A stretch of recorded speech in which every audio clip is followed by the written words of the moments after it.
16 मई साल 2014 जब नरेंद्र मोदी को जनता ने देश की सत्ता सौंपी थी। अब 9 साल पूरे हो गए हैं। सवाल यही है कि आखिर क्या बदला, उपलब्धियां क्या रही। जी हाँ, पहली बार देश की जनता ने पूर्ण बहुमत के साथ देश की सत्ता बीजेपी को सौंपी थी और बीजेपी की इस जीत के नायक थे नरेंद्र भाई दामोदर दास मोदी। वो एक वक्त था जब देश में एक ही गूंज सुनाई दे रही थी, मोदी मोदी और सिर्फ मोदी।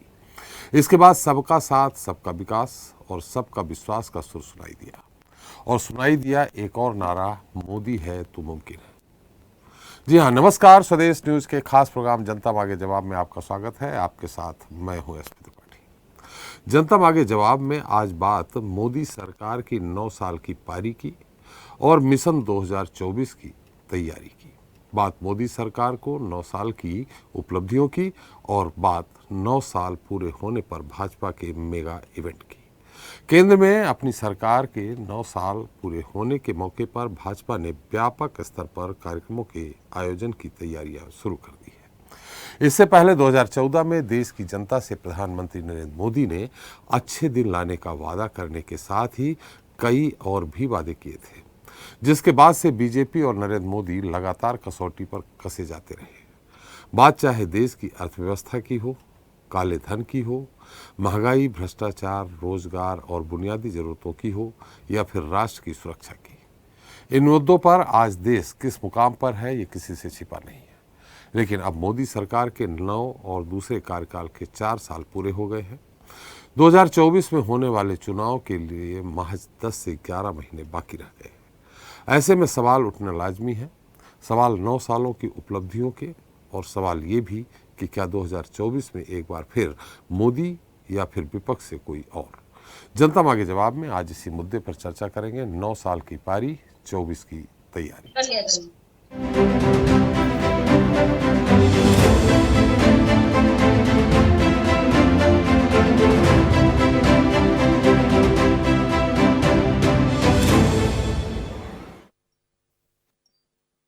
सरकार के 9 साल पूरे होने पर भारतीय जनता पार्टी देश भर में खास अभियान चलाएगी।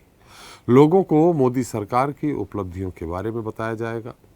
इस दौरान प्रधानमंत्री नरेंद्र मोदी आगामी लोकसभा चुनाव अभियान की शुरुआत करेंगे।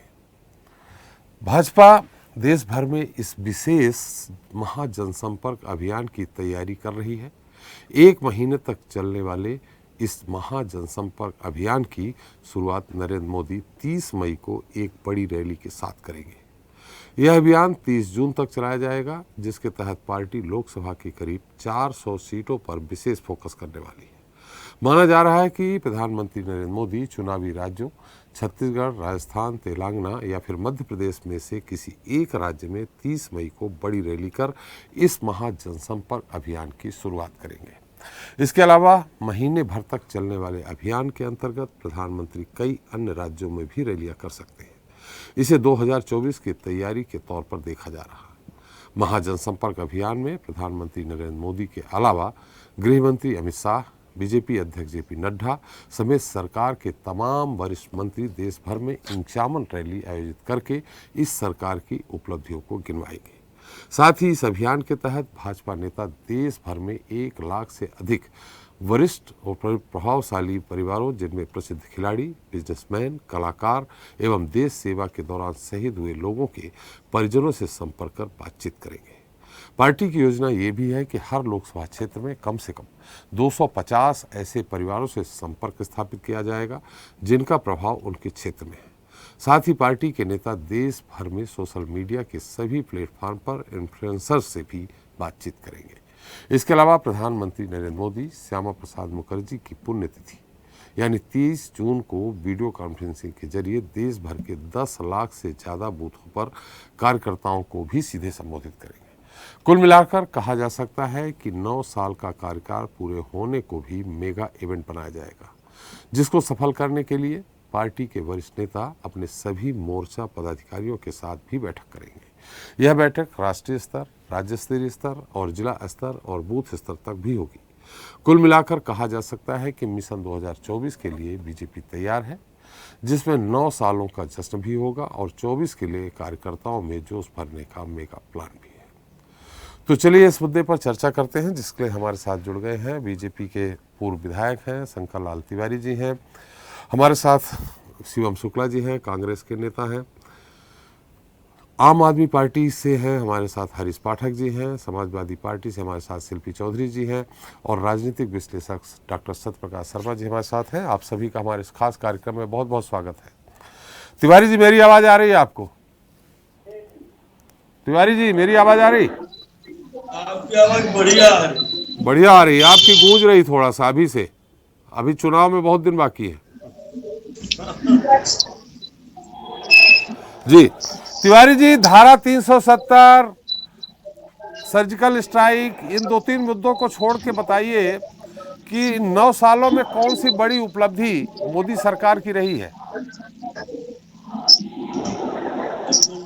बताने का काम आपने और आप तमाम पत्रकार जगत ने, मीडिया ने और जम के थोड़ा सा माइक आप पास में रख लीजिए, आवाज नहीं आ रही ढंग से। एक एक विषय पर केंद्र सरकार ने दाढ़ी के आम अंदर आदमी माइक छिप रहा है, दाढ़ी के अंदर माइक छिप रहा है, उसको दाढ़ी के ऊपर कर लीजिए। मैं ये कह रहा था कि जी केंद्र की सरकार ने, आदरणीय प्रधानमंत्री जी ने, जी अगर आप सच में देखना चाहें तो इस देश की आजादी की लड़ाई में शुरू हुई थी गांधी जी का गंदी बस्तियों में जाना, उनको साफ सफाई सिखाना। अब हो सकता है कुछ बड़े नेता इसको बहुत छोटा काम मानते रहे हो, तो गांधी जी को भी भूल गए थे। पर इसके बावजूद मैं तो अभी भी कहता हूँ कि नंबर 1 से शुरू करो, जी पार्लियामेंट को प्रणाम। फिर उसके बाद जब सरकार में पहला बयान प्रधानमंत्री जी का आया तो उन्होंने अपनी सरकार को कहा कि दलितों, वंचितों, महिलाओं, किसानों, मजदूरों और युवाओं की सरकार है और उनको समर्पित है, दीनहीन को समर्पित सरकार है, दीनदयाल जी के अंत्योदय के कार्यक्रम को समर्पित सरकार। और उसके नतीजे पर आप देखिए। थोड़ा तिवारी जी, आपकी आवाज थोड़ा सा फोन में गड़बड़ आ रही है, हमें लगता है फैन चल रहा है, उसकी आवाज कट कट के आ रही है।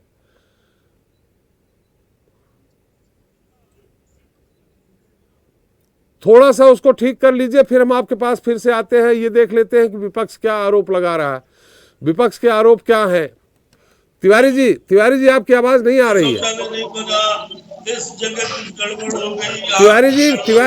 तिवारी जी माइक को और फोन को थोड़ा सा ठीक कर लीजिए, आवाज नहीं आ रही है जी। अब मैं विपक्ष के आरोप ले लेता हूं, उनकी फिर सफाई दे दीजिएगा विपक्ष क्या कहता है। चलिए विपक्ष के आरोप ले लेते हैं। हमारे साथ शिल्पी जी है, लेडीज फर्स्ट वाली बात है। शिल्पी जी, मेरी आवाज आ रही है? जी नमस्कार त्रिपाठी जी। शिल्पी जी, जैसा कि मैंने तिवारी से सवाल किया था कि धारा 370, सर्जिकल स्ट्राइक, इन एक दो मुद्दों को छोड़ दीजिए, उसके बाद क्या उपलब्धियां रही हैं? कुछ तो उपलब्धियां रही हैं, आप भी समझती होंगी, सिर्फ विफलताओं को नहीं गिनाइएगा, थोड़ा जो उपलब्धियां हैं उनको भी बता दीजिएगा। देखिए, आपने कहा है तो आपके आग्रह पे जी बड़े सोचने के बाद मुझे एक मुद्दा मिला है जी शायद कि और कुछ हुआ हो या ना हुआ हो जी, हमारे देश में कूड़े को लेकर लोगों में थोड़ी सी जागरूकता आई है। चलिए, भले ही प्रधानमंत्री महोदय के कहने पे आई है जी। इससे अधिक मैं इस सरकार की और कोई उपलब्धि जी शायद ढूंढ नहीं पा रही जी। चलिए, इसके अलावा कोई उपलब्धि नहीं है? नहीं, क्या उपलब्धि है? महिला सुरक्षा, महिला सम्मान की बात करते हैं। उत्तर प्रदेश रेप कैपिटल स्थापित हो गया जी योगी के पिछले कार्यकाल में, तब भी केंद्र में मोदी जी की सरकार थी जी। जंतर मंतर पे पहलवान बेटियां बैठी हुई हैं, महीनों से न्याय मांग रही हैं।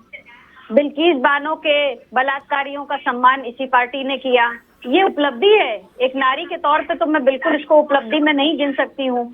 किसान आंदोलन, अभी प्रवक्ता बीजेपी कह रहे थे कि किसान इनके साथ है, तो किसान आंदोलन का काला धब्बा इनके ऊपर लगा हुआ है। गृह राज्य मंत्री का बेटे ने हत्या करी सरेआम, वो बेटा खुला घूम रहा है। बेटा जेल में चला गया था, कानून के तहत जमानत पे बाहर है। आता जाता रहता है, वो आता जाता रहता है, उनके लिए कानून कानून सब उनकी जेब में पड़ा हुआ है। जी। सीए एनआरसी के दौरान इन्होंने किस कदर इस देश के लोगों को प्रताड़ित किया, सारे विश्व ने देखा। आज इतनी ज्यादा निंदा हो रही है कि अमेरिका ने इनके विजिट से पहले कह दिया कि ये देश मुसलमानों के लिए सुरक्षित नहीं है। भारत, आप कहते हैं डंका बज रहा है। नोटबंदी करके आपने इस देश के मध्यम वर्ग और निम्न वर्ग की कमर तोड़ दी, लोगों के उधार खत्म हो गए, आप उसका कोई फायदा नहीं गिना पाए। ये भी उपलब्धि मोदी जी की ही है जी। कि उन्होंने कहा था मैं ना खाऊंगा ना खाने दूंगा, लोग भूखे मर रहे हैं, लाले पड़ गए।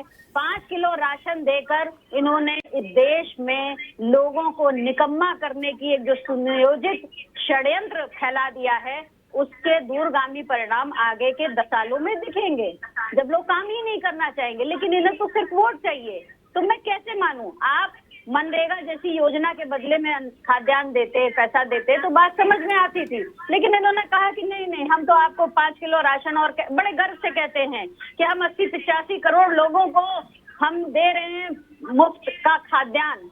जी। ये कौन से गर्व करने की बात है कि इसका मतलब 80-85 करोड़ लोग आज भी निर्धन हैं, आप पे डिपेंड हैं। तो ये सरकार 9 साल में क्या कर पाई है, ये भी सवाल इस सरकार पर है। जी। पुलवामा, सतपाल मलिक जी ने जो कहा, उस पर मोदी जी आज तक कुछ बोलने के लिए तैयार नहीं है। त्रिपुरा में कितनी हिंसा हो रही है, मोदी जी कुछ नहीं बोल रहे हैं। तो ये भी तो इन्हीं से सवाल किए जाएंगे। जी। ग्राफ जितनी तेजी से बढ़ रहा था, उतनी तेजी से कम हो रहा है। हर चुनाव से पहले ये धर्म को लेके आ जाते हैं और राजनीतिक अखाड़े में धर्म को। इससे पहले भारत में शायद जितना पिछले 9 सालों में धर्म का दुरुपयोग हुआ है, कभी नहीं हुआ होगा। चलिए, धर्म धर्म का दुरुपयोग हुआ। आपने कहा कि नोटबंदी में सबको इन्होंने सड़क पे ला दिया। आप ये बताइए, अगर ये सारी उनकी विफलताएं थी तो 2019 में और ज्यादा सीटों के साथ कैसे बहुमत के साथ आ गए? 283 से 303 पहुंच गए। जनता पसंद कर रही है तब ना, पसंद कर रही है जनता। तो खुद कहती है कि हम दे के आते हैं वोट और बाद में ईवीएम खुलता है। सबसे बड़ा दुर्भाग्य है कि इस देश में ईवीएम के खिलाफ कोई पार्टी नहीं बोल रही है, जो कि बोलना चाहिए। जितना मैल फंक्शनिंग ईवीएम की हो रही है, जितना मिस हैंडलिंग ईवीएम की हो रही है, जितना इसको पूरा मैनिपुलेट किया जा रहा है चुनाव को ईवीएम के जरिए, आप उस पर बोलना ही नहीं चाहते। अगर ईवीएम गड़बड़ होता शिल्पी जी, तो कर्नाटक में कांग्रेस कैसे इतने बहुमत के साथ सरकार बनाती? देखिए, हर चुनाव से पहले देखिए, कहीं ना कहीं किसी न किसी स्टेट को तो ये छोड़ते हैं। इन्होंने पंजाब छोड़ा क्योंकि लोगों के बीच में ये, जैसे आप जैसे लोगों का ये स्टेटमेंट भी तो लाना जरूरी है कि अगर ईवीएम गड़बड़ होती तो पंजाब और दिल्ली कैसे हो जाता जी, तो कर्नाटक कैसे हो जाता जी। और फिर ये वही खेल खेलते हैं। और इनका चुनाव ये खुद नहीं लड़ते हैं, इनका चुनाव शासन प्रशासन लड़ता है। नगर निकाय के चुनाव में जिस अधिकारी ने समाजवादी पार्टी के प्रत्याशी को जीता घोषित कर दिया रीकाउंटिंग के बाद, जी, उसको हटा दिया गया। जी। क्यों? ये प्रशासन लड़ रहा है चुनाव, ये शासन लड़ रहा है चुनाव, जनता कहाँ, ये प्रत्याशी नहीं लड़ रहे हैं। तो जब पूरे ही सिस्टम को इन लोगों ने एकदम कब्जे में ले रखा है, तो ये ढोंग ना करें। इन्होंने तो पूरे लोकतंत्र की हत्या कर रखी है। चलिए, ये सारी अनुपलब्धियां गिना दी। एक उपलब्धि आपने जो गिनाई वो कूड़े के मामले में, साफ सफाई के मामले में देश सजग हुआ है, यही ना? हाँ जी, बिल्कुल बिल्कुल, बिल्कुल। चले, हम एक बार शिवम शुक्ला जी से भी पूछ लेते हैं। तिवारी जी सुन लीजिएगा सारी वो चीजें, फिर आप ही को उत्तर देना है सबका। शिवम जी,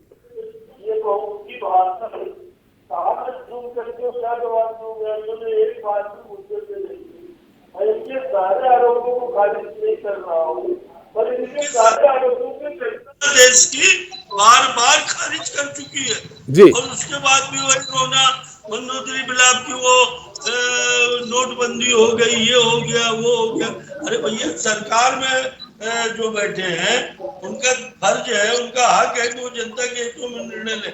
कोरोना जैसे लॉकडाउन के टाइम पे जब गरीब की मजदूरी बंद हो गई थी, उस समय मुफ्त अनाज दे करके पाप किया, गलत काम किया। अब फिर इसके भविष्य में परिणाम होंगे, खुल के बोलिए ना। कि गरीबों के पेट में अन्न गया और मुफ्त में गया तो आपको तकलीफ हो गई? आप तो 80-85 करोड़ गरीब कहां से आ गए तिवारी जी? 85 करोड़ गरीब का कोरोना के कारण आ गए। आज पहली बार जब कोरोना का लॉकडाउन हुआ 140 तो करोड़ आम में आदमी 80-85 करोड़ अगर गरीब है तो फिर हमारा देश कहां जा रहा है? आप तो सुनिए, कोरोना के कारण जो असंगठित मजदूर था, असंगठित कामगार था, ऑटो वाला, ट्रक ड्राइवर और दुकान रेहड़ी लगाने वाला, ये तमाम लोगों का काम बंद हो गया पहले वाले लॉकडाउन में। जी। दूसरे वाले लॉकडाउन में कुछ चला है। और उस समय जो परिस्थिति ये थी कि जो रोज कमाने खाने वाले लोग थे, मिस्त्री का, लेबर का, सबका काम बंद हो गया। प्राइवेट फैक्ट्रियां बंद हो गई, प्राइवेट काम बंद हो गए, ठेके बंद हो गए उनके काम। और उस समय यदि मुफ्त करला दिया, मरोड़ क्यों होनी चाहिए? आपने तो लाल ज्वार मंगा के बांटी थी और लोकतंत्र की बात कर रहे हैं। कांग्रेस में आपको मालूम क्या है? कुछ भी कह रही थी। वो समाजवादी पार्टी से हैं शिल्पी जी, कांग्रेस से नहीं है। नहीं, शिल्पी जी मेरी बहन है छोटी जी। तो उनका सम्मान करता हूँ। वो खूब आगे बढ़ा, यशस्वी होने की कामना करता हूँ। और एक सूत्र में आपने जो बोला, उस बोलने को देश की जनता बार बार खारिज कर चुकी है। अब ये ठीक है कि कर्नाटक में अभी थोड़ी सा आपको जीत मिली है, और वो भी तुष्टीकरण की वचन पत्र के बाद कि हम बजरंग दल पर प्रतिबंध लगा देंगे, पीएफआई पर प्रतिबंध लगा देंगे। चलिए तो ये कांग्रेस से पूछ लेते हैं ना, फिर उनका भी उत्तर दे दीजिएगा। वैसे आपने छोटी बहन कहा है तो छोटी बहन को 25 साल सिल्वर जुबली बनाई है अभी उन्होंने वैवाहिक गठबंधन की, जल्दी जल्दी उसके लिए शुभकामनाएं दे दीजिए उनको। वो मैं तो सोच रही थी कांग्रेस वाली कोई बोल रही है। जी जी, तो समाजवादी पार्टी आपको समूचा विपक्ष है, अकेले ही कांग्रेस लग रहा है कर्नाटक की हार के बाद। वो प्रदेश के प्रवक्ता की तरह बोल रही थी कांग्रेस की। जी। सपा वाले तो आंदोलनकारी साथी है, समाजवादी लोग हैं। भाई वो सारा विपक्ष एक हो रहा है ना, तो सब एक सुर में एक आपको तो निश्चित तौर पे निशाने पे लाएंगे ही। सारा विपक्ष एक हो रहा है, आप भी जान रहे हैं। त्रिपाठी जी, आपको मालूम है समाजवादियों का नारा है, जिंदा कौमें 5 साल इंतजार नहीं करती। जी। तो ये कुनबा जोड़ने वाले नहीं है, ये क्रांतिकारी लोग हैं। कुनबे को छिन्न भिन्न करके तोड़ते रहे जिंदगी भर। क्या अपनी तबीयत है, क्या अपना मुकद्दर है? एक हाथ में लोहिया के शीशा है और एक हाथ में पत्थर है। चलिए, कभी आप भी तो समाजवादी विचारधारा के रहे हैं तिवारी जी। नहीं, हम सभी विचारधाराओं का सम्मान करते हैं जी। और जो विचारधारा देश के लिए, देश को आगे ले जाने वाली है, उसमें काम करें। चलिए शिवम जी, जैसा मैंने शिल्पी जी से पूछा था कि एकाध उपलब्धि तो बता दीजिए। मोदी सरकार की एकाध उपलब्धि आपके नजर में क्या है? अनुपलब्धि तो गिनाएंगे आप निश्चित तौर पे कि ये गड़बड़ हुआ, वो गड़बड़ हुआ। एकाध उपलब्धि आपके नजर में हो?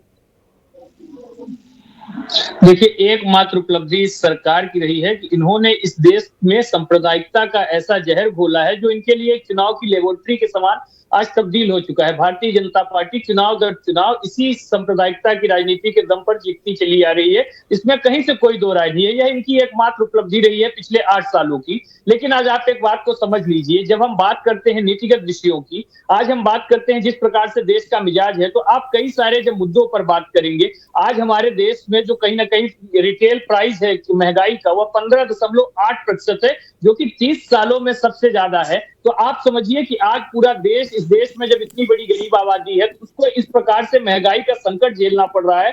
यह इस सरकार की अनुपलब्धियों का एक बड़ा उदाहरण है। आप एक बात को और समझिए, नोटबंदी जैसी योजना लेकर के आए, जब 50 लाख से ज्यादा लोगों को अपने रोजगार और उद्योग से हाथ धोना पड़ा, सिर्फ और सिर्फ एक शेर है ना कि लगाकर आग शहर को, बादशाह ने कहा कि उठा है आज दिल में तमाशे का शौक बहुत, यह सुन सब सवार बोल उठे, हुजूर के शौक सलामत रहे, शहर हैं और बहुत। तो कुछ उसी तर्ज पर प्रधानमंत्री को योजना को रात को 8 बजे ला करके लॉन्च कर देते हैं, उसका आम सामान्य जनजीवन पर क्या असर पड़ेगा, इसकी कोई चिंता नहीं की जाती है। आप एक बात को और समझिए, आज हमारे देश में जब प्रधानमंत्री 2014 में चुनाव में कैंपेन कर रहे थे, प्रतिवर्ष 2 करोड़ नौकरियां देने का वादा कर रहे थे इस देश के लोगों को, लेकिन CMI का डाटा है कि आज हमारे देश में लगभग 12.5 करोड़ लोग इस 8 वर्षों के कार्यकाल में अपने रोजगार से कहीं ना कहीं रोजगार को गवा चुके हैं। इस देश में इतनी बड़ी यूथ पॉपुलेशन है, उसके सामने कहीं ना कहीं एक उम्मीद का संकट है। उनको कोई ऐसा रास्ता नहीं नजर आता है जो स्किल इंडिया जैसी योजना हो, मुद्रा जैसी योजना हो,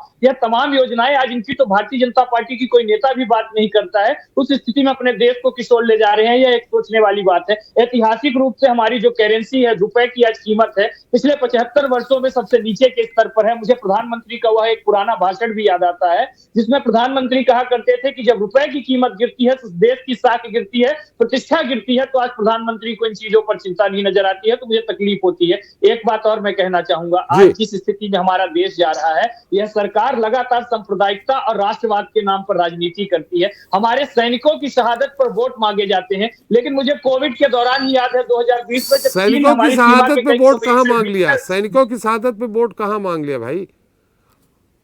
2019 में प्रधानमंत्री मोदी का बयान था कि अपना पहला vote first time voter Pulwama हमले में शहीद हुए सैनिकों के नाम पर दें। यह वोट मांगना नहीं है तो क्या है? और उसी पुलवामा हमले में जो इंटेलिजेंस फेलियर हुआ था, जो सत्यपाल मलिक तत्कालीन राज्यपाल थे जम्मू और कश्मीर के, उनके बयानों पर उन्होंने जो सरकार के ऊपर आरोप लगाए हैं, प्रधानमंत्री के ऊपर आरोप लगाए हैं, उनकी आज तक कोई जांच नहीं हुई है। पुलवामा हमले में जो मास्टरमाइंड लोग थे, उनमें से कई लोगों के तार भारतीय जनता पार्टी से जुड़े हुए पाए गए हैं। जांच हो रही है, चीजों पर चिंता करने आज ही 8-9 ठिकानों पे छापेमारी हुई है, जांच हो रही है। मलिक जी से जुड़े लोगों पे छापेमारी हुई है।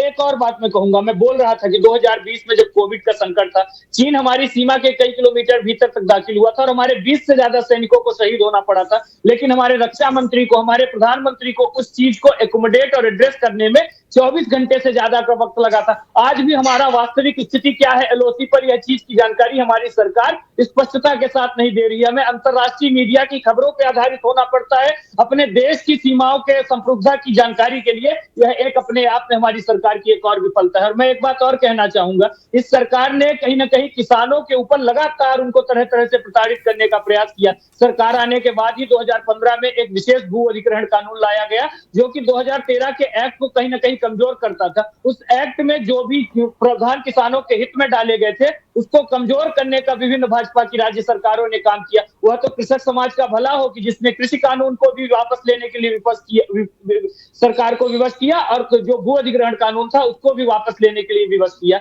यह सरकार पूरी की पूरी एजेंडे पर चल रही है, ग्राफिक्स पे चल रही है, मीडिया मैनेजमेंट पे चल रही है। लेकिन जब देश को आगे ले जाने के लिए जिन नीतियों और नीति निर्धारक तत्वों की आवश्यकता होती है, उसका एक स्पष्ट अभाव इस सरकार की कार्यप्रणाली में हम सभी देखने के बहुत सारी चीजें आपने गिना दी। शिवम जी भूल जाएंगे, तिवारी जी फिर हम आपके पास फिर आ जाएंगे, फिर गिना दीजिएगा। एक बार हम हरीश पाठक जी के पास भी जाते हैं।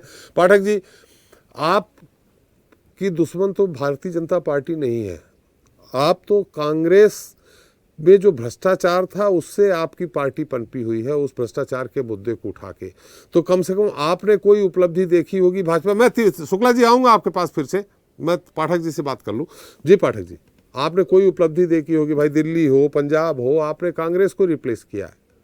त्रिपाठी जी, सबसे पहले तो हमारी दुश्मनी ना भाजपा से है ना कांग्रेस से है। हमारी पार्टी की जो राजनीति में आने का हुआ, तो हम राजनीति में आए व्यवस्था परिवर्तन के लिए, सत्ता परिवर्तन के लिए। ये पार्टी कभी आगे आई ही नहीं थी। और दूसरी बात, अगर आप बोलते हैं कि भाजपा का कोई अच्छा काम, तो अच्छा काम पहले तो भाजपा को बधाई कि 9 साल सरकार चला ली इनने। घर घर जाके अपनी उपलब्धियां बताएंगे, तो साथ में ये भी बताएं कि मीडिया रिपोर्ट्स के हिसाब से 61,000 करोड़ से ज़्यादा का नुकसान देश को हुआ था नोटबंदी में। 35 से ज़्यादा लोगों ने जान गंवाई थी, 20 लाख से ज़्यादा लोग बेरोजगार हुए थे। उसके बाद जीएसटी ने बचा कुचा काम कर दिया, छोटे व्यापारियों को ख़त्म करने का काम जीएसटी ने करा। अगर आप बात करते हैं कि भाजपा ने क्या करा, तो भाजपा जब आई थी, मोदी जी बोल के आए थे कि स्विस बैंक में जो काला धन है वो वापस लाएंगे, टैक्स पेयर्स को पैसा वापस देंगे। वो तो जुमला हो गया। आज वो स्विस बैंक में वो पैसा कई गुना ज़्यादा बढ़ चुका है। तो ये केवल जुमलों वाली सरकार है। आप अगर देखें तो अमित शाह भी बोल चुके हैं कि चुनाव के समय कई जुमले कह दिए जाते हैं, तो ये लोग मान भी चुके हैं जुमले वाली बात। अभी तिवारी जी भी बोल रहे थे, इनकी बातों का अंतर ऐसी समझ में आता है कि चलते कार्यक्रम में शिल्पी जी को वो कहते हैं कि आपको भविष्य की शुभकामनाएं, और उसी शिल्पी जी की बात सुन के वो कहते हैं कि मंदोदरी विलाप चल रहा है। ये भाषा का स्तर है।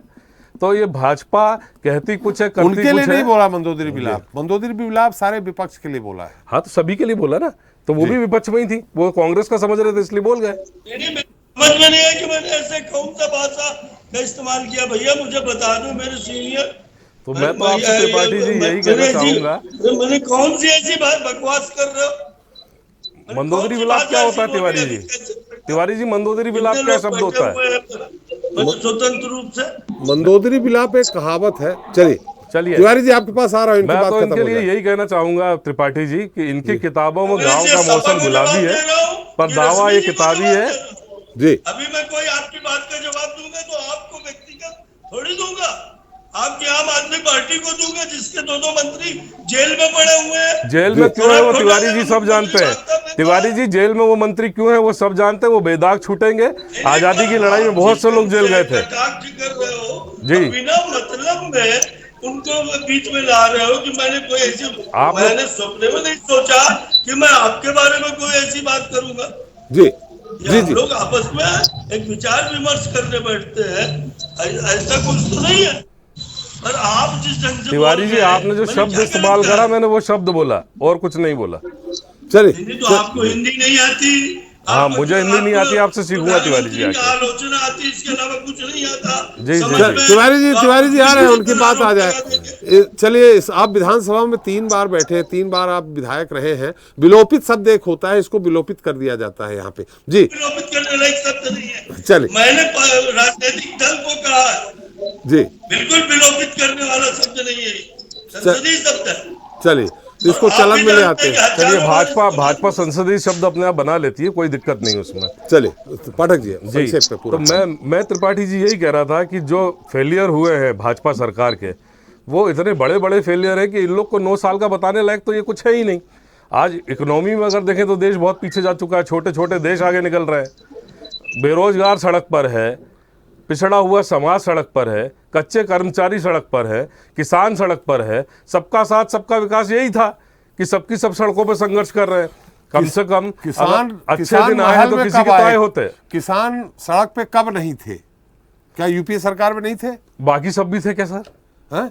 आज किसानी नहीं है, आज हर वर्ग सड़क पर है। आप भी अभी राजधानी में बैठे हैं, आप देख रहे हैं रोज कितने आंदोलन हो रहे हैं, कितने संगठन सड़कों पर आ रहे हैं। ये तो सारी सरकारों में सालों से, आंदोलन हो रहे थे। कितने सालों से नियुक्तियां नहीं हुई। बेरोजगारी का आलम यह है कि 20 साल के जिस युवा ने भाजपा सरकार को बदलाव के लिए वोट करा था, आज वो 20 साल का युवा 40 साल का बेरोजगार बन चुका है। तो इसके लिए जिम्मेदार अभी तो कौन है? भैया 2 साल ही हुए हैं, 20 साल कैसे हो गए? सब मध्य प्रदेश में तो 20 साल हो गए। मध्य प्रदेश की बात नहीं कर रहे हैं हम, और नेशनल देश स्तर की पे बात मोदी जी करें के तो 9 मोदी जी के साल 9 में साल पूरे हुए। जितनी नियुक्तियां 9 साल में हुई हैं वो भी सबको मालूम है। चले तिवारी बेरोजगारी जी, राष्ट्रीय मुद्दा बन चुका है। तिवारी जी उत्तर दे दीजिए, फिर मैं सत्यप्रकाश जी के पास जाऊंगा, वो सही विश्लेषण करेंगे। तिवारी जी, सब शिवम जी ने बहुत सारी मैं भी आदरणीय सत्यप्रकाश जी को प्रणाम आपकी करता बहुत हूं। सारी जो उपलब्धियां सुनने के गिना दी, आतुर हो। हरीश पाठक जी ने गिना दी, हमारी शिल्पी जी ने जरूर आपकी एकाध अनुपलब्धि जो कूड़ा वाली है वो जरूर गिनाई है। धन्यवाद करता हूँ कि उन्होंने स्वच्छता और सफाई को दलीय विषय नहीं माना और उन्होंने मुक्त भाव से उसकी तारीफ की, और उसके लिए उनको धन्यवाद देता हूँ, पार्टी के नाते आभारी भी हूँ। और ये देश का काम है सफाई स्वच्छता अभियान, किसी बहुत राजनीतिक दल का मामला नहीं था। और लोग तो हर बात पे मोदी के नाम का फीबिया हो गए जी और अभी देख लीजिएगा कुछ बोलते बोलते मेरे आरएसएस पर बात करने लगे। सवाल ये पैदा होता है कि बहुमत से चुनी हुई सरकार, आप बड़ी बड़ी बातें बैठ करके कर रहे हो। बहुमत से चुनी हुई सरकार अपने कार्यक्रमों को और अपने जो घोषणा पत्र है उसको लागू करने का काम करती है, जो भी पार्टी रहे। आज 50-60 साल तक कांग्रेस ने और खूब देश का विकास कर लिया। आज जब नरेंद्र मोदी जी काम कर रहे हैं, किसान आंदोलन की बात करते हो, किसान आंदोलन किस ढंग का हुआ, पूरे देश की जनता ने देखा। 2-3 प्रदेशों के लोगों ने एक आंदोलन चलाया, कांग्रेस ने खूब पीठ थपथपाई, मान न मान मैं तेरा मेहमान। पर पूरे देश के अंदर कांग्रेस पार्टी एक नुमाइशी यात्रा को छोड़ करके जो फोटो सेशन तक सीमित रही। ऐसा कौन सा जन आंदोलन इन समस्याओं पर करने का काम किया कांग्रेस के दूध पीने वाले मजनुओं ने? मुझे बताओ, एक भी आप जन अपनी आंदोलन। उपलब्धि गिना दीजिए। मध्य प्रदेश कांग्रेस का क्यों गिना रहे हैं? अपनी उपलब्धि गिनाइए ना। मेरी उपलब्धियों के मामले भाषा का इस्तेमाल ना करें। जी जी शिल्पी जी, क्या सभी वर्गों नहीं, गलत गलत शब्दों का चयन ना करें, अन्यथा दूसरे लोग भी करेंगे और बड़े वरिष्ठ हैं, हमें अच्छा नहीं लगेगा इस तरह से इनसे बहस करते हुए। क्या कहा अभी तो कोई बात ऐसी की नहीं। कौन सा गलत शब्द है शिल्पी जी? दूध पीते हुए मजनू, मंदोदरी, विलाप, आप क्यों इस तरीके की बातें कर रहे हैं सर? हम लोग भी कर सकते हैं, आप विमर्श करिए, विमर्श करिए, नहीं तो फिर अगर हम लोग आपसे बहस करेंगे तो आप बात नहीं रख पाएंगे अपनी, आप अपनी बात रखें, अपनी पार्टी की बात करने रखें। वाले, जनता के लिए लड़ने वाले मजनू हम सब जनता के हैं। आप भाषा को समझिए, शब्दार्थ सुने जाइए, नहीं, हम समझ रहे हैं, जैसे आप लोगों ने ताड़ना को समझाया वैसे हम ये भी समझ रहे हैं। आप जो कहेंगे वो सब कुछ सही थोड़ी ना होगा, कम से कम आप अपने पद की गरिमा रखिए, अपने उम्र की गरिमा रखिए। आप कंडम करिए, सही नहीं है तो, और आप भाषा मत। कंडम तो मैं कर रही हूँ, आप मानने के लिए कहाँ नहीं आ रहे? मैं भी आपकी हर आरोप को कंडम कर रहा हूँ, ये हम दोनों को झूठ है। आप करिए, आप व्यक्तिगत ना होइए किसी पर। चलिए शिल्पी जी, तिवारी जी अपनी बात पूरी करिए। उपलब्धियां आपकी, मोदी सरकार की उपलब्धियां गिनाइए। कि मध्य प्रदेश के अंदर ये टीवी में जब बैठते हैं तो समस्याएं गिनाते हैं, और विधानसभा में और सड़कों में आज तक मध्य प्रदेश के अंदर जनता के समर्थन से एक भी जन समस्या पर आप जीएसटी की बात करते हैं, इस पर चुनाव हो चुके। कांग्रेस के मित्र कहते हैं कि नोटबंदी हुई थी, इस पर जनता का हिम्मत बार बार आ चुका। इसके बावजूद आप जब इस तरह के किसे पीछे आरोप, अब फिर कहने लगते हैं भ्रष्टाचार। आपको किसने मना किया था कि आप अदालत में जाओ? आपको किसने मना किया था कि आप जन आंदोलन में करो? आप विपक्ष की भूमिका निभाना नहीं चाहते, विपक्ष आपके पास नेटवर्क बचा नहीं, कार्यकर्ता आपके पास है नहीं, जनता आपको सुनना नहीं चाहती। अरे आप अपनी उपलब्धियां गिनाई, उनकी अनुपलब्धियां क्यों बता रहे हैं भाई? ठीक है, वो इसीलिए वो विपक्ष में बैठे हैं, इसीलिए नेता प्रतिपक्ष भी नहीं बना पा रहे हैं। आप अपनी 9 साल की उपलब्धि गिनाइए ना। 9 साल की उपलब्धियां पूरे देश के सामने सर्वविदित है। आप देखिए कि देश के अंदर एक छोटा सा पुर्जा भी अगर सुरक्षा संबंधी मंगाना पड़ता था तो विदेश से मंगाना पड़ता जी। आपने बार बार देखा है, सुना है, पढ़ा है कि आज देश के अंदर तमाम साजो सामान सुरक्षा से जुड़े हुए देश के अंदर बनने लगे। ये कल ही परसों राजनाथ जी ने स्टेटमेंट दिया है। इसके अलावा पूरे 50 वर्ष तक किसानों की खाद हम विदेश से मंगाते रहे। हिंदुस्तान में कोई कारखाना किसानों की खाद का खुल जाए, इस ढंग का कोई प्रयास नहीं हुआ। नरेंद्र मोदी जी की सरकार ने खाद के कारखाने डाले। आप देखते जाइए, आप उपलब्धि की बात कर रहे हैं, दुनिया की सबसे बड़ी उपलब्धि है हिंदुस्तान के वैज्ञानिकों द्वारा, नरेंद्र जी प्रधानमंत्री जी द्वारा पूरा सहयोग करने के कारण सरकार के वैक्सीन बनाई। इस पर भी विपक्ष ने आरोप लगाया था। अखिलेश यादव कह रहे थे ये वैक्सीन तो भाजपा ही में लगवाऊंगा नहीं, राहुल गांधी कह रहे थे। हाँ, हमने भी नहीं लगवाई है। हमको लगवा के कार्डियक अरेस्ट नहीं चाहिए, जिसके ट्रायल पूरे नहीं हुए उस वैक्सीन को लगवाने का हमको शौक नहीं है। कितने लोग मर रहे हैं उस वैक्सीन से, उस पर आप बात नहीं कर पाएंगे। ये भी एक बहुत बड़ा मुद्दा है आपकी सरकार की असफलता का। आपकी सरकार की असफलता का ये एक बहुत बड़ा मुद्दा है। वो कई तरह योग्य नहीं है। वैक्सीन बनी, युवा मर रहे हैं, युवा 20 साल के युवा मर रहे हैं। ये वैज्ञानिक लोग और हमारे डॉक्टर लोग ये बताएंगे। अपन दूसरे आगे बढ़िए तिवारी जी, फिर हम सत्यप्रकाश जी के पास जाएंगे। आपकी बात पूरी हो गई हो? उपलब्धियों की बात पूरी हो गई। बात के मामले में देश के सिंचाई का रकबा बढ़ा, देश की सड़कें बढ़ी, देश के अंदर बंदरगाह बने, अटल जी की चतुर्भुज योजना को लागू किया गया, अडानी जी की संपत्ति भी बढ़ी, को जोड़ने के काम हुए। शिल्पी जी एक मिनट, शिल्पी जी उनकी बात पूरी हो जाए फिर आ जाऊंगा। दिवालिया नहीं होने दिया जी, किसानों को राहत पहुंचाने का नकद काम किया जी। और इसलिए उपलब्धियां उसी का नतीजा है कि देश के अंदर आज नरेंद्र मोदी के अलावा कोई उनके कद का नहीं था। चलिए, अब कर्नाटक जीत जाने से अगर बहुत खुश फहमी है तो मुझे कुछ नहीं है। कर्नाटक के नाम पे आपको खांसी आ रही है तिवारी जी? चलिए सत्यप्रकाश जी, मेरी आवाज आ रही है आपको? त्रिपाठी जी थोड़ा बस संक्षेप में ये सब उपलब्धि और अनुपलब्धि दोनों जानना चाह रहा हूँ तो जरूर बताइएगा जी।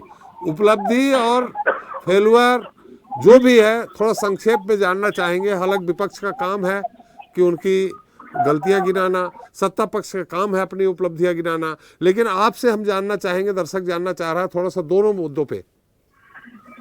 देखिए त्रिपाठी जी, 2014 में जब इलेक्शन कैंपेन हुआ जी नरेंद्र मोदी ऐसा चेहरा सामने आया जी जिसने डेवलपमेंट का विजन दिखाते हुए और महंगाई पर वर्तमान उस तत्कालीन सरकार पर अटैक करते हुए जी भारतीय जनता पार्टी जो कभी इस मुकाम पर नहीं रही, स्पष्ट मेजोरिटी में लेकर आए, एक ऐसा चेहरा के रूप में वो उभरे।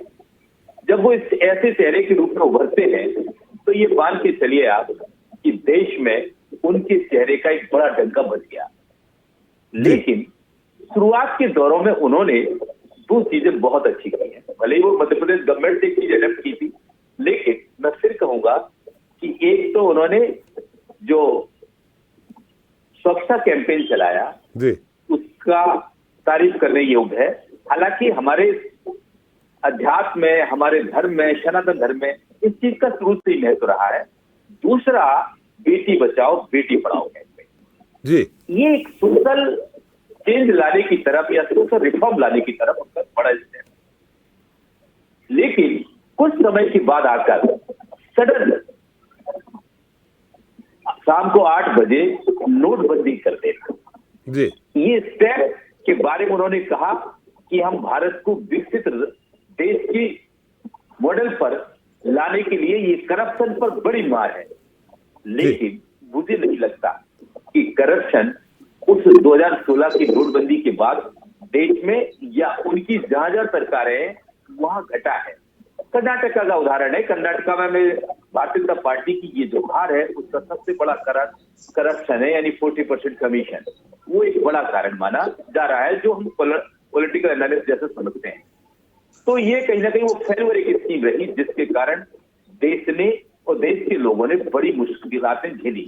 लेकिन पार्टी आइडियोलॉजी पर चलते हुए उन्होंने किया, पार्टी आइडियोलॉजी पर चलते हुए 370 को डिमोलिश किया। वहां पर एक बड़ा स्टेप है जो मांग श्यामा प्रसाद मुखर्जी के समय से चल रही थी, उस मांग को या पार्टी का जो स्टेप था उसको फुलफिल किया।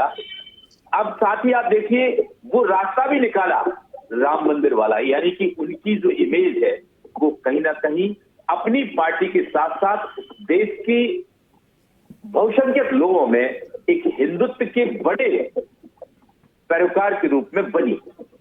साथ ही अगर हम ये देखते हैं, ये उपलब्धि तो नहीं है ना सत्यप्रकाश जी, हिंदुत्व के रूप में इनकी छवि बनी, ये उपलब्धि कहाँ है? नहीं, मैं उनकी पार्टी में कहा, मैंने जी पार्टी में कहा, उनकी पार्टी में उनकी एक बड़े चेहरे के रूप में उपलब्धि उनके लिए बनी। मैंने ये नहीं कहा पब्लिक के लिए बनी, लेकिन उन्होंने अपनी इमेज को डेवलप किया इन चीजों से, जिसके कारण जो पार्टी शुरू से जन्म से लेके या जनसंघ के समय से जिस चीज को कहती आई हो। लेकिन कुछ चीजें ऐसी हैं जिसमें 2019 का जब इलेक्शन आता है तो उन पीरियड में जो पुलवामा अटैक हुआ है, उस पुलवामा अटैक पर उनके फॉर्मर गवर्नर ही क्या प्रश्न उठाते हैं, इन चीजों ने कहीं ना कहीं नरेंद्र मोदी की जो राष्ट्रवाद की नीति है, जिस पर कहीं ना कहीं 2019 का पूरा चुनाव लड़ा गया और वो कहीं ना कहीं राष्ट्रवाद के नाम पर 303 तक पहुंच गए। लेकिन इन सब बीच में थोड़ा सा मैं रोकूंगा सत्यप्रकाश जी इसलिए रोक रहा हूं कि आपने मलिक जी की बात कही, सतपाल मलिक जी की। सतपाल मलिक जी उस समय क्यों नहीं बोले, अगर इतना है, जब वो गवर्नर थे, जब वो हट गए सारे, उसके बाद और राज्यों के भी गवर्नर बने, जब वो हट गए उसके बाद उनको क्यों याद आई? क्या कहीं ऐसा तो नहीं जो उनके खिलाफ जांच चल रही है, उस जांच को प्रभावित करने के लिए उन्होंने सारे स्टेटमेंट दे दिए? देखिए, आपको ये पता है मैं कोई सतपाल मलिक की एडवोकेसी नहीं कर रहा हूं, लेकिन ये सही बात है जब कोई आदमी कॉन्स्टिट्यूशनल पद पर बैठा होता है जी, उस दौरान उसकी अपनी कुछ लिमिट्स होती है। हो सकता वो लिमिट भी रही हो या उसके दूसरे कारण ये भी रहे हो कि शायद वो तब तक जो सत्ता का सुख है वो लेते रहे और उसके बाद जब सत्ता के सुख से दूर हुए तो उन्होंने इन चीजों को उठाना शुरू कर दिया हो। लेकिन ये भी चीज तो पक्की है कि उन्होंने इस चीज की कंप्लेंट की। और दूसरी बात भी, राम माधव बड़ा चेहरा आरएसएस का, उन पर उन्होंने आरोप लगाए, तो ये कहीं ना कहीं ये भी एक बड़े कारण हो सकते हैं। लेकिन मैं फिर कहूंगा कि प्रधानमंत्री मोदी ने देश की जो दुनिया में इमेज है, यानी डेमोक्रेटिक इमेज, देश की कहीं ना कहीं बिल्ड की, जो कभी इंदिरा गांधी के समय में हुआ करती थी, वो चीज सामने आई। लेकिन आपको बताऊं, उनकी उपलब्धियों के साथ साथ पार्टी ने बहुत आगे तक बढ़ती चली गई। लेकिन आज अगर हम कर्नाटक इलेक्शन का रिजल्ट देखते हैं तो एक चीज जरूर देखते हैं कि जिन लोगों ने इस पार्टी को खड़ा किया, सबसे बड़ा उदाहरण अटल बिहारी वाजपेयी है, सबसे बड़ा उदाहरण आज के वर्तमान में लालकृष्ण आडवाणी जी हैं। उनको उन्होंने कहां पहुंचाया, कहीं ना कहीं अपने आप को सम्मान्य लीडर के रूप में प्रस्तुत किया उन्होंने पार्टी के अंदर। ये उनकी एबिलिटी है सर, भले ही सरकार की नहीं हो, देश के लिए भी, पर उनकी एबिलिटी तो है कि देश के वो प्रमुख लीडरों में से एक बन जाए। तो इन सब चीजों में कहीं ना कहीं वो अब उनको घाटे का सौदा दिखना शुरू हो गया है कर्नाटक का इलेक्शन से। जैसे हमारे सीनियर लीडर बैठे हैं, तिवारी साहब पुराने लीडर हैं, अगर पार्टी इन जैसे लीडर्स को इग्नोर करेगी तो फिर पार्टी की जो मेन आइडियोलॉजी है वो जीवित कैसे रहेगी, क्योंकि यही तो आगे एम्प्लीफायर करेंगे उसको। तो इस मेरा कहने का तात्पर्य ये है कि नरेंद्र मोदी का जो ओवरऑल अगर कार्यकाल देखा जाए तो मिला जुला रहा है, क्योंकि कुछ चीजें ऐसी वो ला, जैसे एग्रीकल्चर सेक्टर में कोविड के समय में उसने जो इकोनॉमी में जो काम किया बहुत बेहतर किया। लेकिन डबलिंग दी फार्मर सिस्टम, इनका जो नारा था उस पर कहीं ना कहीं सत्ता उनकी सरकार घिरी हुई नजर आज भी आती है। एम्प्लॉयमेंट के मामले में घिरी हुई आती है। अगर जीडीपी की बात करें तो उस मामले में भी हम देश में विश्व में किस स्थान पर हैं वो भी कहीं ना कहीं गिरते हैं। लेकिन एक चीज जरूर है कि उन्होंने इस देश के इमेज को दुनिया में एक ऐसा रूप दिया है, लेकिन उसमें की चातुर्य देखिए कि उन्होंने देश की पॉपुलेशन, जिसमें यूथ पॉपुलेशन के दम पर कहीं ना कहीं अपनी छवि या देश की छवि वो बनाई, जिससे सारी दुनिया चाइना से हटकर भारत की तरफ देखने लगी। तो ये सब चीज कहीं ना कहीं एक सरकार की उपलब्धि के रूप में मानी जा सकती है। लेकिन रोजगार का मामला हो, जिस दम पर सरकार आई, महंगाई का मामला हो, उस पर कहीं ना कहीं ये सरकार फैल दिखी। और इसके साथ आपने देखिए एक बहुत बड़ी चीज है, किसान जो लॉज बने थे, जो किसान कानून थे, उन किसान कानून पर नरेंद्र मोदी वो पर्सनालिटी है जो कभी बैकफुट पर नहीं आते हैं। लेकिन किसान आंदोलन ने कहीं ना कहीं उनके प्रधानमंत्रित्व काल में पहली बार वो बैकफुट पर भी दिखे। तो ये कहीं ना कहीं उनका स्ट्रेटजी जो गेम था वो फेल दिखाई दिया। और ये क्यों लाए, किसके फायदे के लाए, एक चीज। दूसरी चीज, जब विपक्ष लगातार हमले कर रहा हो उस समय प्रधानमंत्री या सरकार के मुखिया की ड्यूटी होती है कि उस चीज पर अपना एक्सप्लेनेशन दे।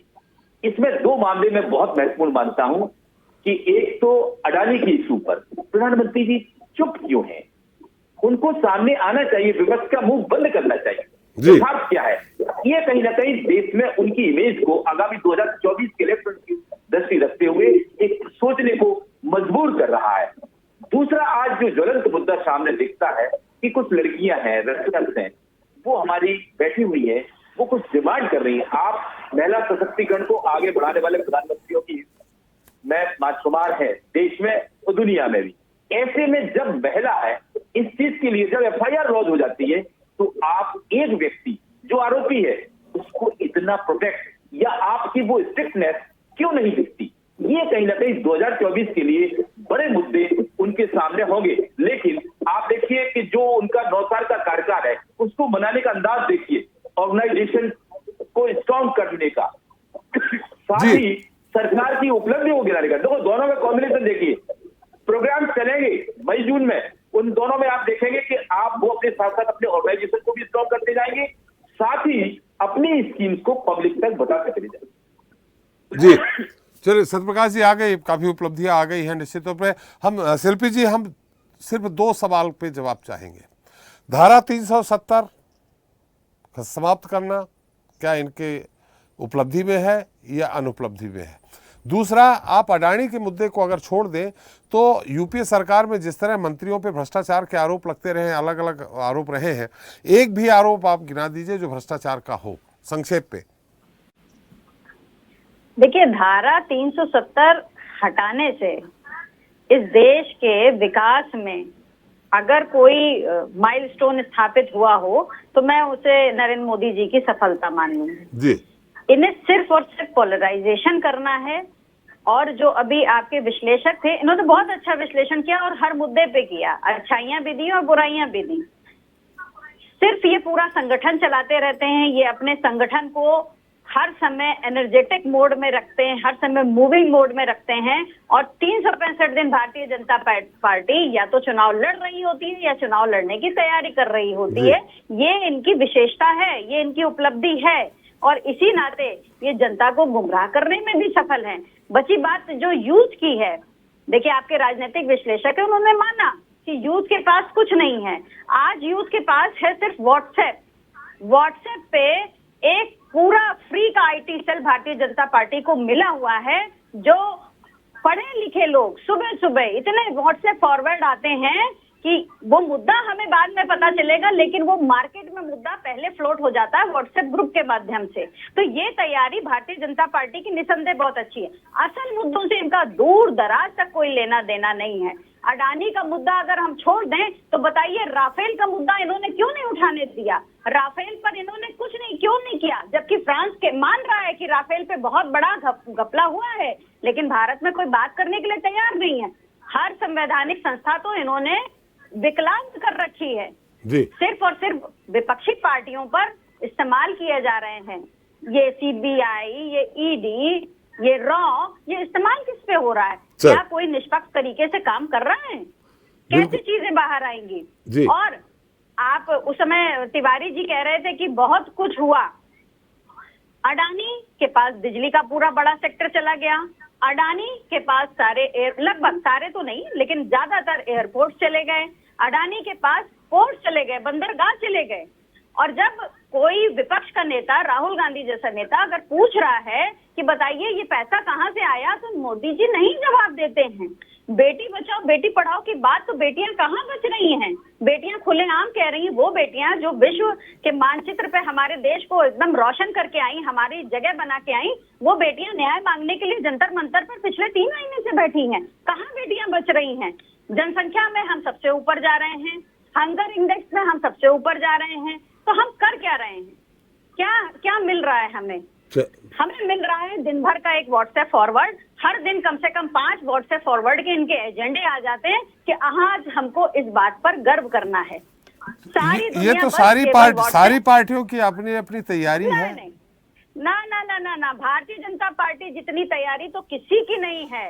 इन्होंने धर्म की अफीम से भी ज्यादा बड़ी अफीम व्हाट्सएप की युवाओं में, बुजुर्गों में इस तरह से घोल दी है कि सारे देश को लग रहा है कि सब कुछ बहुत अच्छा है। हाँ, जैसे ही वो अपना फोन बंद करते हैं, व्हाट्सएप बंद करते हैं, उनको समस्याएं दिखने लगती हैं कि युवा के पास रोजगार नहीं है, कि बेटियां हमारी सुरक्षित नहीं है, कि सरकारी उपक्रम खत्म हो रहे हैं, सब कुछ बिक गया है। मैंने बहुत पहले जब डालमिया ग्रुप को लाल किला दिया था और एबीपी न्यूज ने ये हेडिंग चलाई थी, ये मेरी फेसबुक पोस्ट उठाकर लगाई थी, मैंने तब भी कहा था कि हम अंग्रेजों को तो भगाने में सफल हुए, लेकिन हम इन लोगों की गुलामी से नहीं निकल पाएंगे। शिल्पी जी, समय कम है इसलिए थोड़ा सा भी कांग्रेस और आपकी भी बात ले ले, तिवारी जी उत्तर देंगे। पाठक जी, एक भी आरोप अडानी के मुद्दे को हटा के और धारा 370 हटाने पे आपकी क्या प्रतिक्रिया है? मैं भी यही कहूँगा आपसे कि धारा 370 हटाने के बाद ऐसा कुछ बड़ा नहीं हुआ। धारा 370 के हटने से देश का कोई विकास नहीं हुआ। विकास की जो बातें हुई थी कश्मीर में, वहाँ जहाँ ऑडिट तक नहीं हो पाता था पैसे का, कुछ चंद घरों में पूरा कश्मीर का अर्थव्यवस्था समाहित थी, कम से कम वो विस्तृत तो हो रही है। कुछ दिनों पहले ही कश्मीर में आपने देखा होगा कि कुछ दिनों पहले की बात है, पूरे कश्मीर में इंटरनेट फिर से बंद किया गया था जी। कश्मीर, अगर आज 370 की बात करें तो उससे देश के विकास में कोई योगदान नहीं मिला है। देश के विकास की बातें करके जो मोदी जी आए थे, मोदी जी 2014 में जो बातें करके आए थे, आज अगर वही भाषण हम सुनने बैठे तो अगर आदमी को वही भाषण सुनाया जाए तो आदमी अपने आप को ठगा हुआ महसूस करेगा। मोदी जी ने जो बातें करी वो आर्थिक विकास की बातें थी, काला धन खत्म करने की बातें थी। भ्रष्टाचार के आरोप किसी मंत्री पे? भ्रष्टाचार के आरोप देखिए, अजय मिश्रा टेनी ने जो किसानों को रौंद के मार दिया, भ्रष्टाचार का आरोप नहीं हुआ। नहीं, भ्रष्टाचार का नहीं, मैं बोल रहा हूँ किसी पे भी कोई भी आरोप लगा उसके बाद साबित तो हुआ नहीं कुछ। उनकी ये भाजपा तो वो वॉशिंग मशीन है जिसमें कोई भी दागदार जाए और धुल के सफेद बन के आ जाए। जाते क्यों हैं आपके पार्टी के लोग? हमारी पार्टी के कहाँ गए सर? नहीं, मैंने किसी भी पार्टी के लोग जाते क्यों हैं? ये देखिए, ये एक दुर्भाग्य है कि चुने हुए जो प्रतिनिधि हैं वो किसी भी तरीके से, या तो कहिए किसी लालच में या किसी दबाव में उस पार्टी में जाते हैं। ये देश का दुर्भाग्य है। ये परंपरा बंद करनी पड़ेगी और जल्दी बंद करनी पड़ेगी। चल शिवम जी मेरी आवाज आ रही? जी जी, मैं आपको सुन पा रहा हूँ। हम शिल्पी जी से भी पूछा, पाठक जी से पूछा। मेरे दो ही मुद्दे हैं। एक भ्रष्टाचार, अडानी के मुद्दे को छोड़ दीजिए तो कोई भी भ्रष्टाचार, राफेल का तो गिना दिया शिल्पी जी ने, कोई भी मंत्री पे भ्रष्टाचार का आरोप, कम से कम उसमें तो कहीं ना कहीं उपलब्धि मानना चाहिए। दूसरा, धारा 370 अगर आपकी पार्टी वापस आती है तो या तो आप सहमत हैं कि धारा 370 हटाई गई तो बहुत अच्छा हुआ, या असहमत हैं तो अगर आपकी पार्टी सत्ता में आती है तो धारा 370 फिर लागू करें। देखिए, दो बात। पहली बात आपने घोटालों की कही है। पीयूष गोयल ने 10 रुपए के शेयर ऊर्जा से जुड़ी हुई एक कंपनी के ऊर्जा मंत्री रहते हुए लगभग 10,000 करोड़ रुपए में बेचे थे। यह एक उनके ऊपर आरोप है हमारा, और उसकी जांच अगर की गई होती तो घोटाला सामने आता। यूपीए की सरकार की आपने बात की, जब हमने एक सिलसिलेवार तरीके से आरटीआई के माध्यम से, चीजों के माध्यम से जनता और जो भी विसिल ब्लोअर है उनको इतना सशक्त किया कि इस प्रकार के बड़े घोटालों को सार्वजनिक कर सके, और उस पर अगर कोई व्यक्ति दोषी पाया जाता था तो उस पर कार्रवाई करने का काम सरकार करती थी। हालांकि बाद में कई तथाकथित घोटालों में कई मंत्रियों को क्लीन चिट इस सरकार के कार्यकाल में भी मिली। तो ऐसे में आपको यह बात समझनी होगी कि करप्शन को लेकर के इस सरकार का स्टैंड क्या है। दूसरी चीज, मैं एक बात यह कहना चाहूंगा, मेहुल चौकसी जिस प्रकार से इस देश का करोड़ों रुपए लेकर के भागे, नीरव मोदी भागे, ललित मोदी को वापस लाने का मुद्दा हो, और अभी ये सब यूपीए के सरकार में लोन लिया था इनने।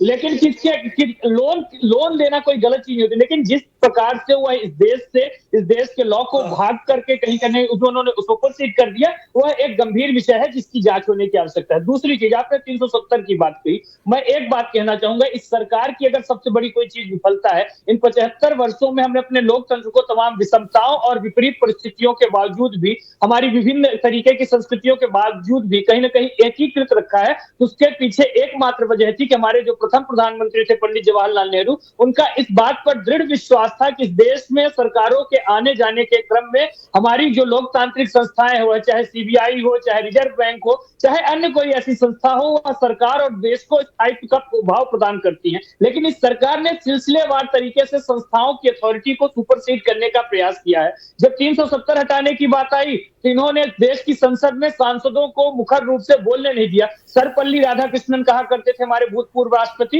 कि पार्लियामेंट का काम सिर्फ कानून पास करना नहीं है, वहां पे उन कानूनों पर चर्चा विषय करना है, उन पर जो भी उनकी सहमतियां असहमतियां उनको नोट करना है। लेकिन इस सरकार ने उसका अवसर नहीं दिया। जब इस सरकार ने जम्मू कश्मीर में एक निर्वाचित विधानसभा होती है, इस लॉ को हटाने से पहले उसकी जो सहमति की आवश्यकता है उसको पूर्ति क्यों नहीं की गई। इस प्रकार से अनेकों उदाहरण है जब इस देश की सरकार ने, हमारी सरकार ने इस देश के संस्थानों के ऊपर विश्वास नहीं जताया, उनको खोखला करने का काम किया, और जो न सिर्फ इस सरकार के मौजूदा कार्यकाल के लिए, हमारे आने वाले लोकतंत्र के लिए भी एक हानिकारक चीज है। लोकतंत्र में सबसे बड़ी चीज होती है अकाउंटेबिलिटी। हमारे प्रधानमंत्री पिछले 8-9 वर्षों में एक प्रेस कॉन्फ्रेंस को एड्रेस नहीं किया है। उन्होंने चुनावों के मनमोहन सिंह जी ने कौन सी प्रेस कॉन्फ्रेंस एड्रेस की थी? मनमोहन सिंह सतत मीडिया के साथ संपर्क में रहते थे। हर मसले पर उनका एक स्पष्ट राय और विचार आता था। आज हमारे देश की बेटियां प्रेस कॉन्फ्रेंस की बात हो रही, प्रेस कॉन्फ्रेंस की बात हो रही है।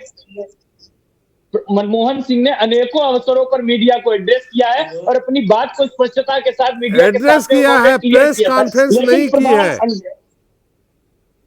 देखिए, मैं एक बात बार बार बोल रहा हूँ, प्रधानमंत्री नरेंद्र मोदी, आज मैं क्या बोल रहा हूँ, अकाउंटेबिलिटी के मोर्चे पर मनमोहन सिंह ने अपनी सरकार के दौरान अकाउंटेबिलिटी को बना के रखा था। जनता उनके पास जो भी समस्याएं थी उसको लेकर के कहीं ना कहीं जनता उसको उजागर कर सकती थी। आज आप प्रेस की स्वतंत्रता देखिए, प्रेस को अपना गुलाम बना करके रखा गया है। जो भी संस्थाएं शिवम जी बात बहुत सारी आ गई, शिवम जी बात बहुत आ गई, समय कम है। तिवारी जी संक्षेप में सबका उत्तर दीजिए, समय बहुत कम है।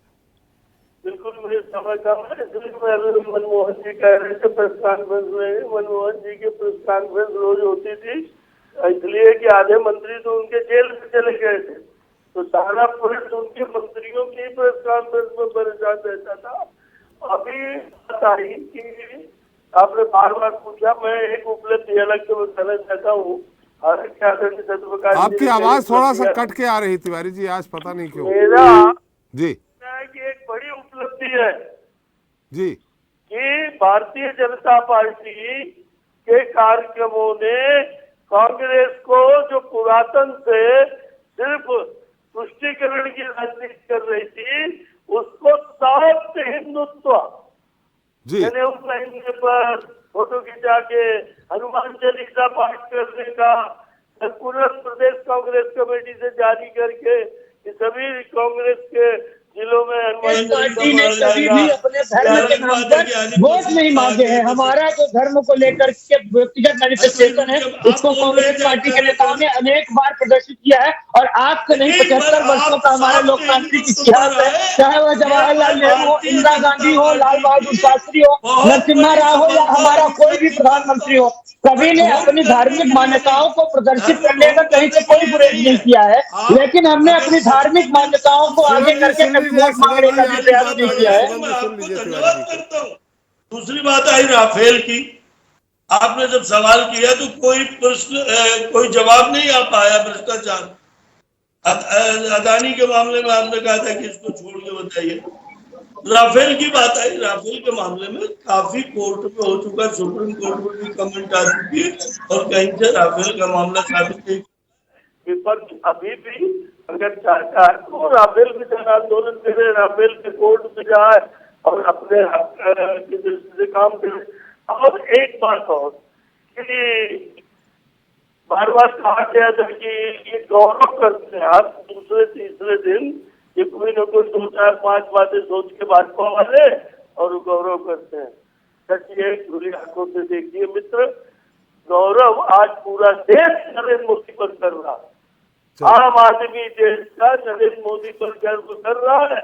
जितना प्रखर राष्ट्रवादी है, लेकिन तिवारी जी एक तो मानना पड़ेगा मोदी जी को, तिवारी जी ये तो मानना पड़ेगा, उनकी रोजी रोटी छीनी, वो जरूर परेशान है। पार्टी का कोई भी कार्यक्रम आप इवेंट में परिवर्तित कर लेते हैं, मेगा इवेंट में परिवर्तित कर लेते हैं। अरे 9 साल पूरे हुए, उसके 24 की तैयारी में मेगा इवेंट कर रहे हैं। बिल्कुल ठीक कह रहे हैं जी, त्रिपाठी जी बिल्कुल ठीक कह रहे हैं।